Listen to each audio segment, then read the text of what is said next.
All right, now, so let's get to the biggest music news of the year. Black Sabbath's final show and Ozzy's passing 2 weeks later. Tony Iommi said something that I thought that, Ozzy basically was just done, and he was just holding out till that final concert. And after that, he was just like, I'm out. He'd been in a lot of pain and sickness for like 6 or 7 years. And I'm sure he was like, I've lived a great life. I'm out. And sure enough, he lived an amazing life. I mean, he had like 3-4 career reinventions and more. And I mean, how I first got into it was, as you guys all know, I grew up with all this classic rock, heavy metal, all this rock music from the 70s and 60s from my dad.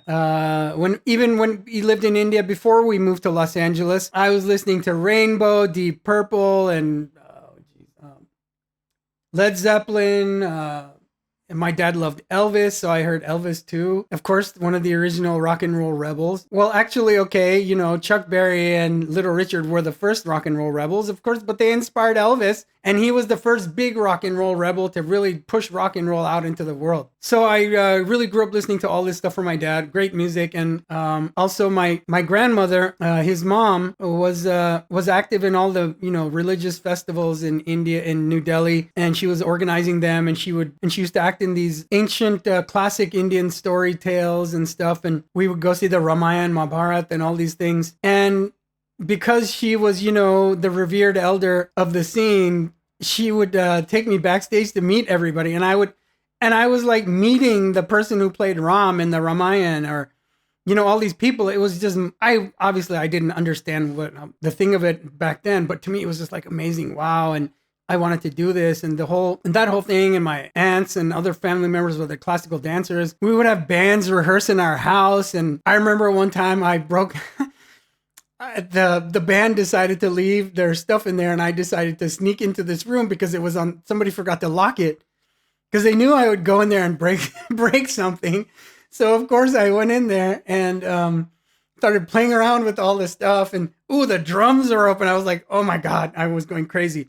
Because for me, the drums and the guitar are my two favorite instruments, right? I love guitar and drums. Like, I'm insanely mad for guitar and drums, the most out of everything in music. And so I remember going in there.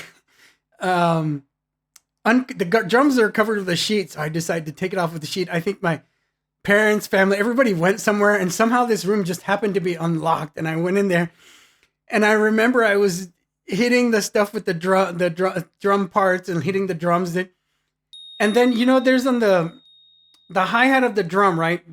There's that little screw, right? That little screw thingy that holds the top cymbal, where you use it to set the height of the top cymbal of the hi-hat, right? You can put it up or out, up and down, or really low.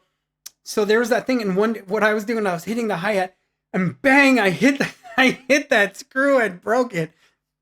It was unbelievable. I was like, oh shit! And I was like, what, 6 years old, 5 years old at this time, and I'm like, oh! But I knew I did something really bad because I broke this thing. And so I remember being in that room, like my parents, my grandparents, and the band all looking at me. Poor little 5-year-old. Oh, you broke my drum, you little bastard. You broke my hi-hat cymbal, you little shit. But anyway, whatever, it went, whatever, but still, I grew up listening to all this music. And then, of course, when we moved to LA, when I was about 6.5, we moved to Los Angeles. And of course, my dad discovered the two biggest rock stations of the time there, KMET and KLOS. All my LA people, you know what I'm talking about. Drop me a comment. Tell me if you love KLOS and KMET as much as I do. KLOS and KMET massively shaped the musical listening of all the kids in LA, teenagers, everything. We lived with KLOS and KMET. Of course, KMET was a little bit more hard-edged. They would play more metal stuff, whereas KLOS focused more on the classic rock thing a little bit more. But KMET would play like all the new rock, metal stuff, rock stuff. They were playing Dio. They were playing Iron Maiden, Judas Priest, Dio, all that metal stuff. Motley Crue. Of course, when I was 9 years old, I bought myself the first Motley Crue album. And because my parents wouldn't let me get the Shout at the Devil album because it had Pentagram and Devil and all this stuff on it. But then I bought the tape, and I like covered the tape with like But then I covered the tape with paper so you couldn't see what the name of it was. And I kind of, rebelliously hid it in my tape collection. Remember, I was only 9 years old, okay? And my parents were pretty strict. So yeah, I mean, I grew up with then it was that whole second generation new wave of British heavy metal. And then, of course, Ozzy Osbourne with all those Randy songs, all the Ozzy Randy era stuff. Then when I was 13, Led Zeppelin and Jimi Hendrix, I found some records. And then those would just blew my brains apart. And I was just into all that stuff, everything. Like drop a comment, name a band, and I'll tell you what I like about them. I've listened to everything. Go ahead and subscribe to the channel, like the video, and let me know what other kind of videos you like to make. Do you want me to make more videos like this? Go ahead and tell me. So yeah, I loved all that Ozzy Randy stuff, and And then when I was 11 years old, we moved away from like near downtown LA to North LA near the San Fernando Mountains, the San Fernando Forest in Sunland Tujunga. My Sunland Tujunga people, if you're out there. I don't know if you are, drop me a comment. Now, this was 15 minutes away from Burbank, where Randy Rhoads grew up, lived, and taught at his mom's music school. I didn't really know this until later we would find out in these magazines, but everybody knew. Randy was a huge local hero, and you guys saw that he had a special tribute paid to him in that Black Sabbath show. Because guess what?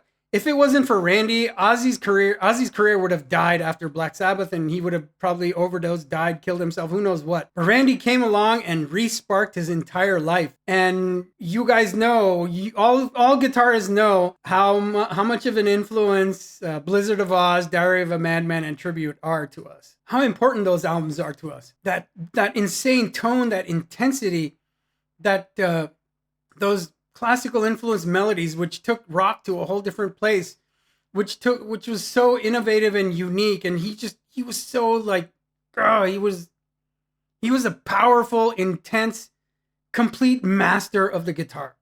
Not just electric, but acoustic and classical also. I remember when I was in junior high school, we heard about this music teacher at this sort of nearby music school in Montrose. The big feature of the guitar instruction there is that the guitar teacher was taught by Randy Rhoads.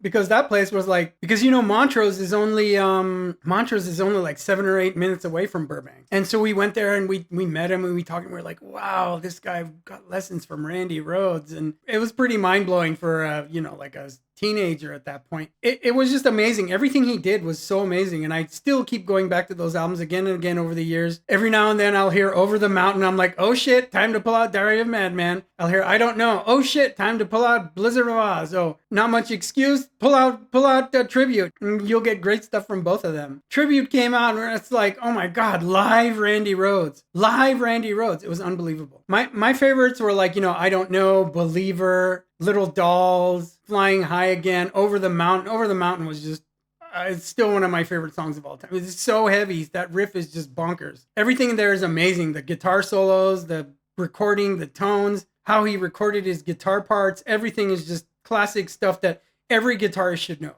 And the tribute versions were even more powerful, faster. And I heard Randy improvise for the first time. I'm like, whoa, these licks are not on the album. And for me, he had that perfect balance of having the right licks from the album, but then improvising some new stuff live. And I was like, some of those improvisations from Tribute became my favorite guitar parts of it. Some of my favorite leads of his or favorite little licks or whatever. Like in I Don't Know, after the guitar solo, he does this little descending. I don't even know how to describe it. I don't know. In between the lyrics, because if you see the lyrics, it gives a lot of space to put these little licks in there.